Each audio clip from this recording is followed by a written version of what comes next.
Hi everyone, it's Chris here from the Southwest Shooters, and today, just about an hour ago in the post, I rather surprisingly received some of the new BluePrint adjustable scope mounts.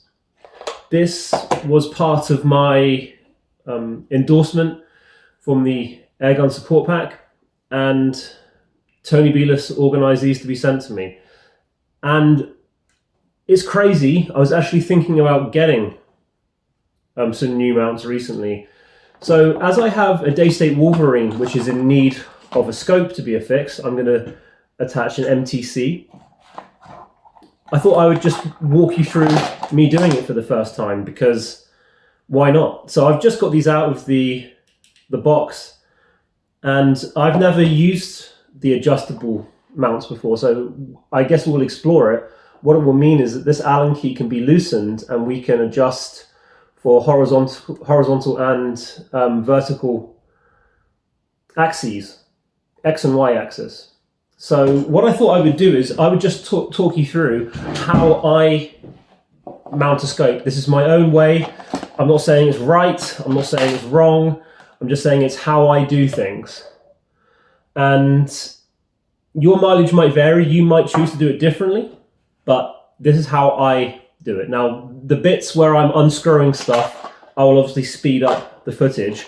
But one of the wonderful things about this is that it comes with the 3 Allen keys that you will need to actually do all of the adjustments. So what I do when I'm mounting a scope is that I undo the top part from the bottom part. I've never seen mounts with 3 on each side, a total of 6. So the first thing that I'm going to do is unscrew all of those screws. So I'm going to speed this bit up and I'll see you in a moment.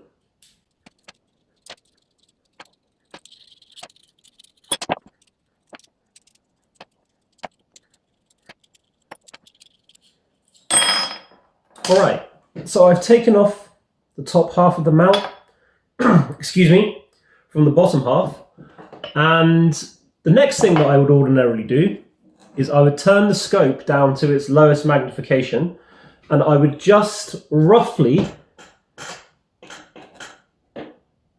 eye it in so that where the gun is comfortable, where the scope is comfortable for my eye relief on the gun. So I know it's roughly there, and generally the middle of the scope is, this is a rough rule of thumb, is in line with the magazine. So around there. The other thing that I want to make sure that I do is I have the scope mounts attached at a sensible distance, so it's giving the scope the most amount of support. So the first thing that I do, now I've got a rough idea of where I want the scope to be, I take the new mount and I'm going to just unscrew the little side attachment a bit more.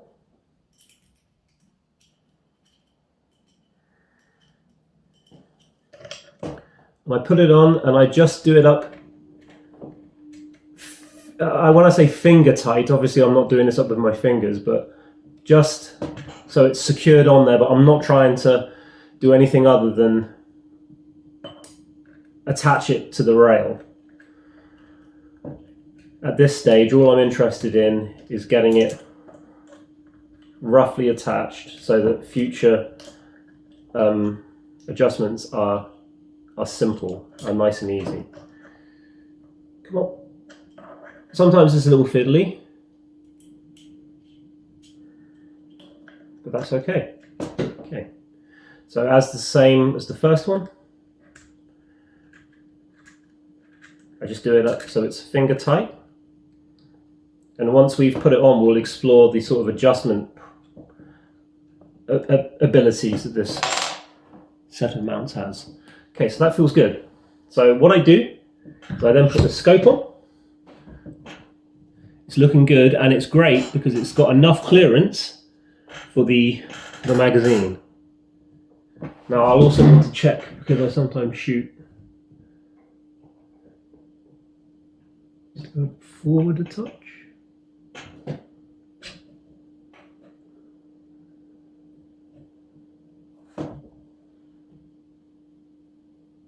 So that's very comfortable. Okay, I like where that is. So I'm not going to worry about anything other than checking that there's an almost identical distance between the adjustment turrets, the front mount and the rear mount. So now that that's achieved, all I'm going to do is just tighten up the side screws a little bit more, not much, just so that they're correct. Then the next thing that I'm going to do is I'm going to reattach the top half of each of the mounts. So I will speed this bit up for the camera, and I might have to stand up as well, but it's just the reversal of the previous process. So I'll speed this bit up.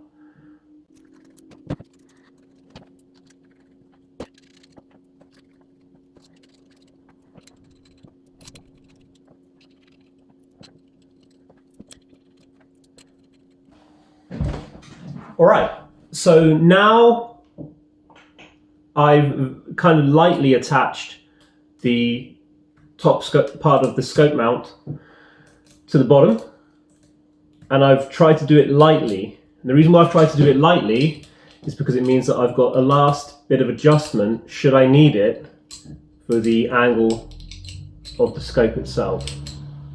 So just let me, like, you might want to go into a bit more detail now, but I've done it lightly so that you can actually do a little bit of twisting.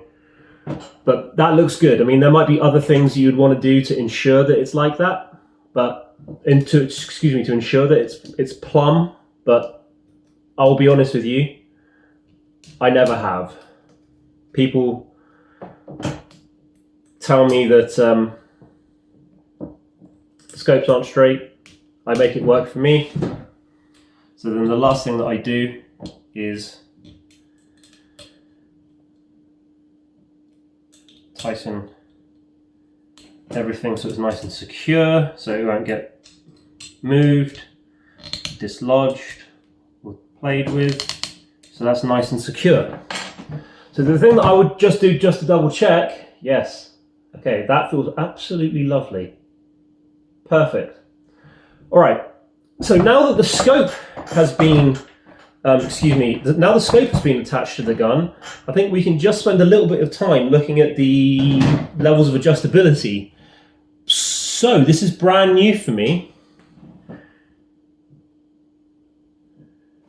So I'll be able to show you. On this side of the gun,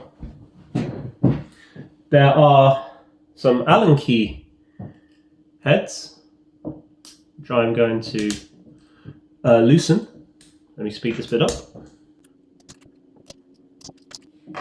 Ah, wonderful, okay. That's awesome.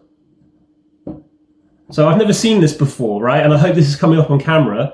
So what this means is that you can now have so much adjustability for your scope. So let's say, for example, that my mounts were too low and it was hitting on the magazine there. What I could do is I could move it all up and lock it in, and therefore I could clear my mount.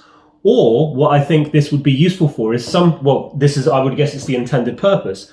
Sometimes I've had to put shims underneath the mounts of scopes, and this is going to eliminate that.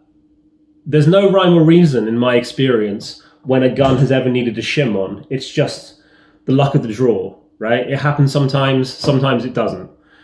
And what this will mean is that you can make a little bit of an adjustment, and I would assume that you could then lock it in. So let me just, this is for just the video, you'd move that one up a bit, and then you would lock it in. And then you would lock the rear mounts in, so then it eliminates the need to shim your scope, which is so clever. Need to lock it in further than that. Apologies. I'm not actually left-handed.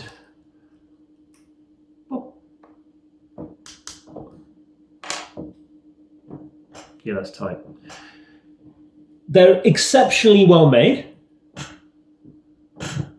Very, very rugged. I've never seen scope mounts with 6 bolts on before, but they're very, very meaty. And I love the fact that you can adjust for height. So that means if you're shooting at longer distances, like I'm going to be soon, it will mean that you can adjust